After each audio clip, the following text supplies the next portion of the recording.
लोक मरायला येतात फाशी घेणं विष पिणं फुकून घेणं लोकांना काहीच वाटत नाही माझं नर्दी जरासा दान आला की खलास इतके आणि सत्याला तर दम नाही परमार्थाची लांबी रुंदी वाढीन खोली कमी झाली मला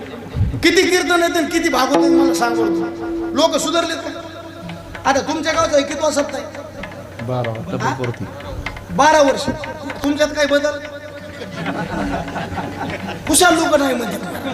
अहो चलत राहिलं तर गाव आलं पाहिजे जेवण केलं तर ढेकर दिला पाहिजे औषध घेतलं रोग बरा झाला पाहिजे लग्न केलं तर लेकरू बाळ त्या बघा ते कसं कळतं बघा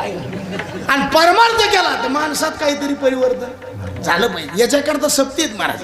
हे आत्महत्या सत्यातून थांबल्या पाहिजे महाराज थांबल्या पाहिजे कारण हे अनमोल किमतीचं शरीर आहे एक जण मला लय ताण यायला अरे ताण कोणला नाही मला सांगतो कोण बिघडतानी माणूस महाराजांना ताण नाही आमच्या इतका तर ताण कोणालाच नाही फक्त कपड्यानी श्रीमंत